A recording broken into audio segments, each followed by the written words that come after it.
Very good. My name is Bill Schwab. I am running for re-election for County Commissioner in District 1. Most of you know my background, 31 years, retired battalion chief from the Aurora Fire Department. My wife and I owned a local auction company out here for 20 years, which I sold. And heading into retirement, and I found out, you know what, my kids were involved in 4-H.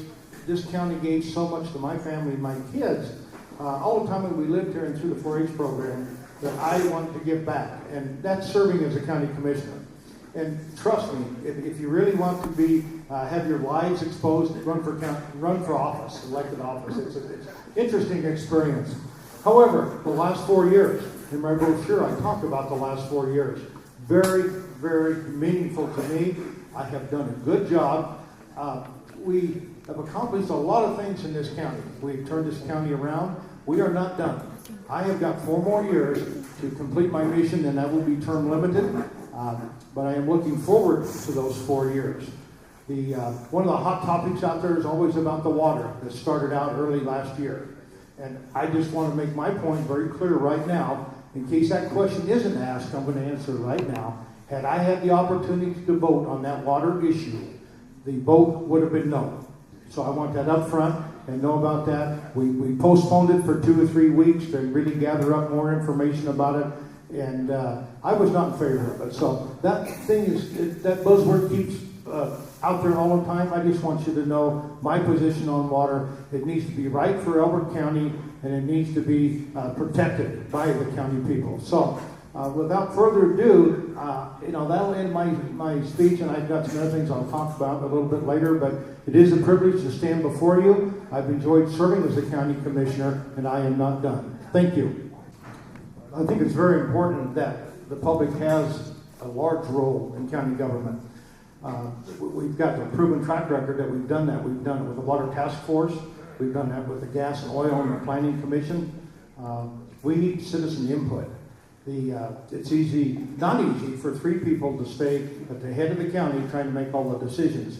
We ask that not only citizens come in, but department heads and employees, because we want the opinion of all of the people who do work with us, but equally the taxpayer out there who pays our salary, and oftentimes can look at it from a different point of view than we can from local government. So I think it's very important that we have the input, and then we make our decisions accordingly after we receive that input.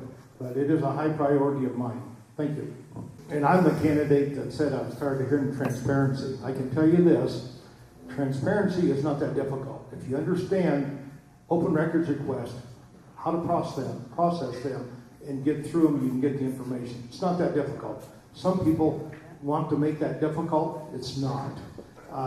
Transparency, our government is always open to anybody who wants to ask a question, attend our meetings. We now do a live video feed, so the meetings are televised on the web video. So that's very transparent.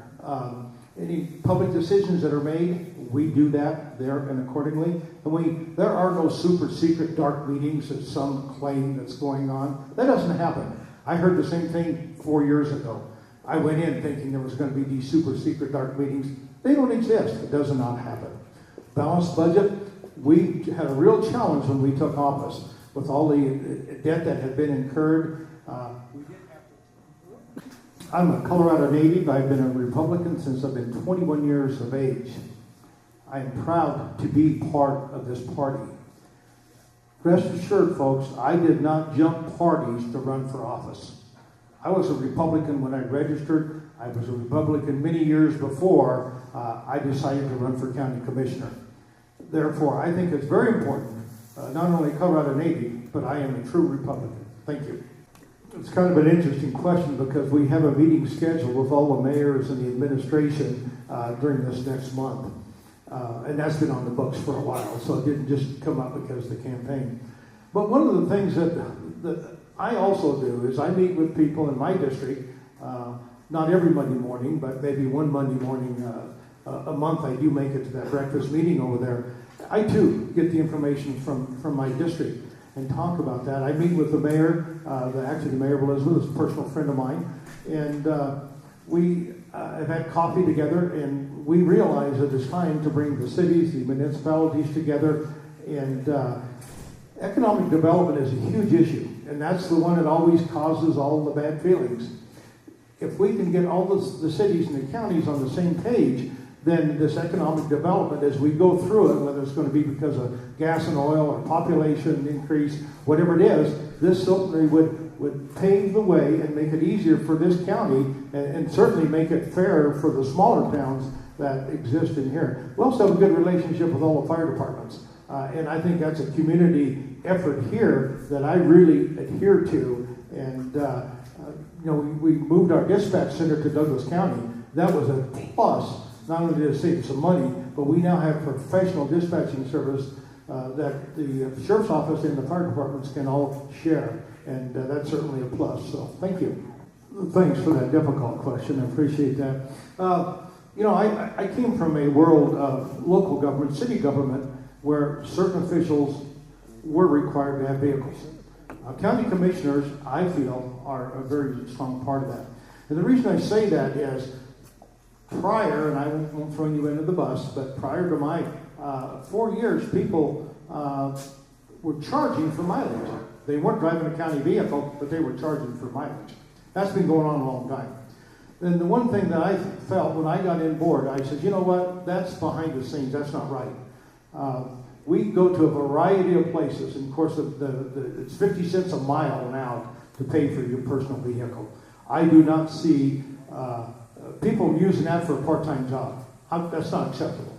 If you're going to be out there in county business, you need to be in a county vehicle, and it's not for your private use. I'm very strong about that. I dealt with that in the fire service.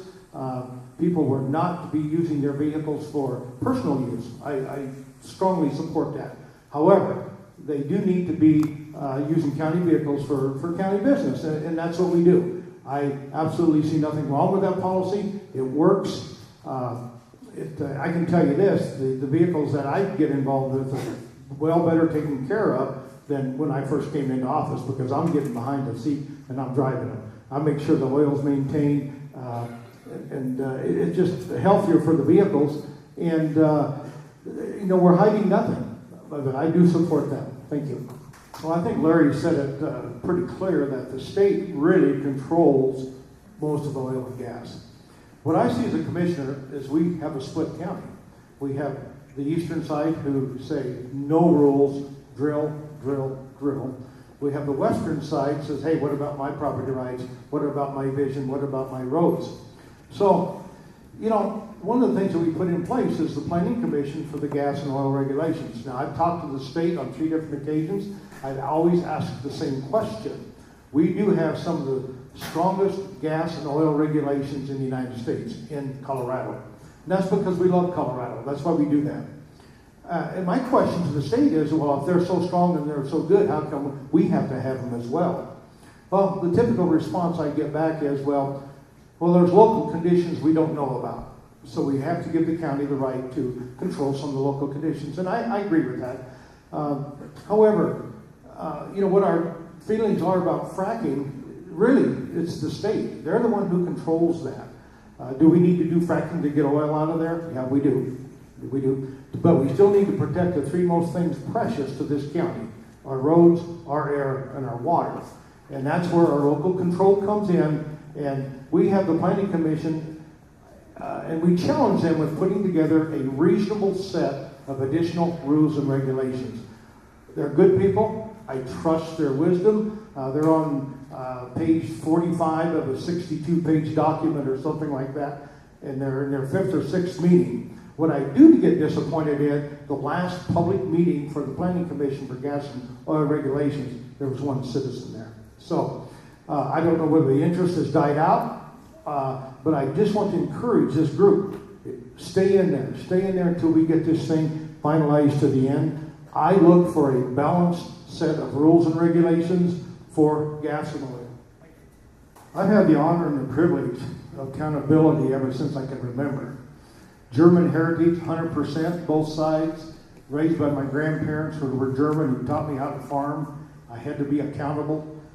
When I turned 16, you can go out, but you'll be here next morning at 5 o'clock to go to work. So, little did I know the rest of my life would be the same way. 31 years with the Aurora Fire Department. I got a building on fire, I got people hanging out. Am I accountable? You bet I am. Absolutely. But the one thing that I saw as I sat here, as the candidates entered the questions, I looked down the rows of the people that are here today. Every row in this place has people who know me very well and who will hold me accountable if I do something wrong. I'll guarantee you. Charlie Reese has been a mentor of mine for, gosh, I don't know how many years, Charlie. And if I ever did anything wrong, Charlie Reese was after me. Norm Happel's after me. Every row has got the guys that will make sure that Del Schwab is accountable. Do I do my job? You bet I do. Will I continue doing my job? Absolutely. Thank you.